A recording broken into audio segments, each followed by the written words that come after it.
And so there's 4 world champions from the Philippines. They didn't even not even considered them.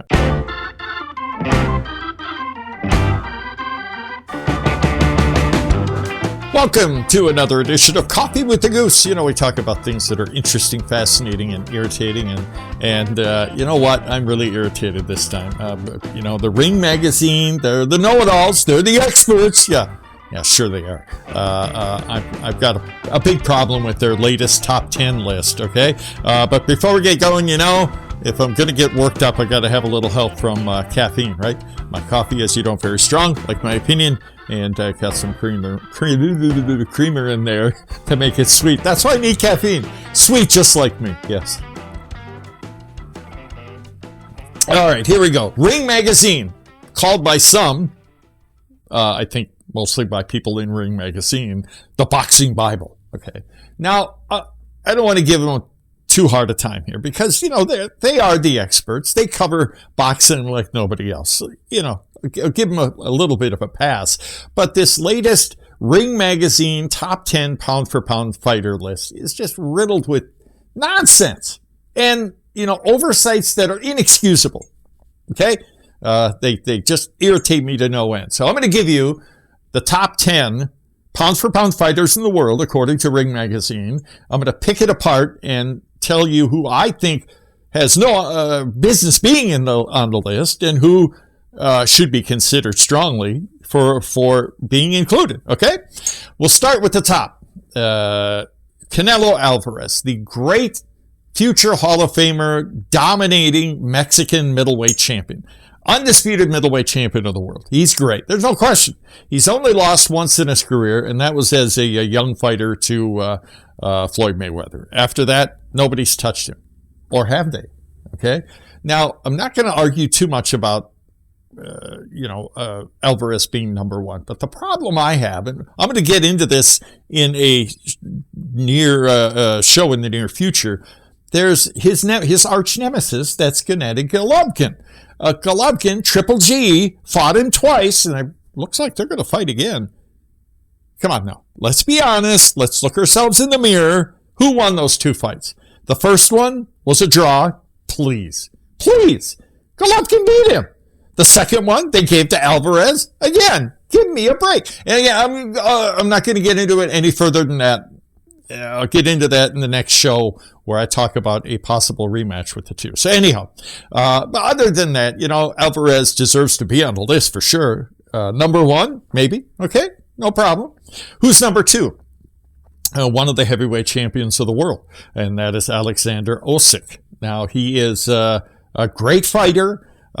Take nothing away from the guy. And I have immense respect for him and what he and his countrymen are going through in the Ukraine. But he's 19-0. That's good. Okay, he's undefeated. He's only fought 19 times. So does he deserve to be number 2 on the pound for pound list? I don't think so. He hasn't fought enough. Okay, and that's a big hang up of mine. You guys know that.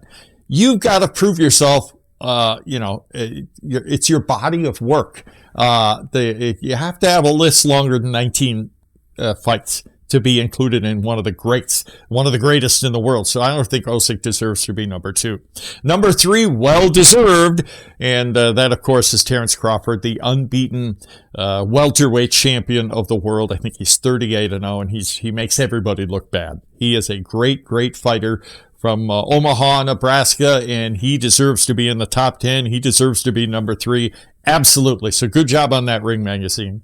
Number 4, another for sure slam dunk. That is Naoya Inoue, the monster from Japan, who maybe very soon will fight a rematch against Nonito Donaire. So Inoue deserves to be at number 4, no question. Now it gets a little sticky after that. Light welterweight champion Josh Taylor. He's a champion. Can't take anything away from that. But there's a gazillion champions out there. So that's, you take that for at face value. He, again, is 19-0, which is fine. But does he deserve, after only 19 pro fights, to be at number 5 in the Ring magazine pound for pound list? No, I don't think so. It's pretty high. Okay. Number 6, another question mark for me. and another undefeated champion. Okay, so you know I'm very picky with this stuff, and the problem here, the problem I have with Errol Spence Jr. is not that he's not good enough. Of course he is. My problem with Errol Spence Jr. being number 6 on the top and the pound for pound list, he's just not active enough. He's only fought once in the last 2.5 years. You got to get in the ring a little more than that. You know, hey, it's your career. Do whatever you want to do. But in order to be on the top 10 pound for pound list, you got to get in the ring more often than once in 2.5 years. Come on now. So I have a question with Errol Spence Jr. being at number 6. Number 7, Juan Francisco Estrada, who is a super flyweight champion. He deserves to be there. He is a scary, well-accomplished fighter who's been around a long time. So Estrada, deservedly so at number 7. Now, this guy, I respect him. And again, he's from the Ukraine. My heart goes out to him and his countrymen for what they're going through. He's a great fighter, no question about it. But come on now, we've been through this before. Remember, Vasily Lomachenko, great fighter. Now, again, there's many reasons he has no business being in the top 10. Okay? Number 1, he's not a champion. Number 2, he's 16-2. Okay? Is that impressive? And yeah, he's beaten some good fighters, but again, he's only fought 18 times in his career. Now, Lomachenko, you talk to and do a little research at all these people, and there are many who think, oh yeah, he's one of the greats. He's dominating, he's champion, blah, blah, blah, blah, blah. No, I don't know what kind of Kool-Aid you guys are drinking with Lomachenko. He's good, he's great. No business being on this list. He's not a champion. He's in the lightweight division, and there are 4 title holders in the lightweight division. All of them are undefeated with more victories than Lomachenko, and one of them I think would beat him to a pulp, and that's Gervanta Davis, who's 26-0 with 24 KOs. So don't give me this Lomachenko garbage. He's not garbage as a guy and a fighter. Just don't put words in my mouth. No business being in the top 10. And I'll refresh your memory. Last year, when I did this and I, ate this list for lunch, I said, well, he was 15-1 at the time, I believe. And I said, again, he's got no business being on the list after only 16 pro fights. What happened a short time later? He lost. Come on. See, again, okay, I'll leave that at, and if you got a problem with that, give me facts. Give me information. Don't just say, I have no idea what I'm talking about. I just gave you my, facts. Okay. All right, here we go. Number 9 and number 10 both deserve to be there. Kazuto Ioka from Japan, super flyweight champion, and number 10, the great Tyson Fury, the undefeated heavyweight champion of the world. So there you go. There's your top 10 list. Who did they miss?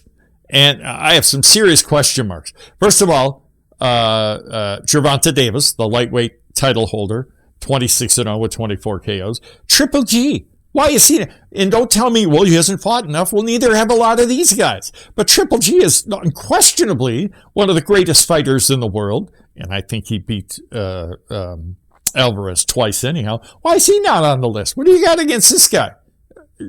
Hopefully they'll fight again, and hopefully we'll have some judges who aren't corrupt this time.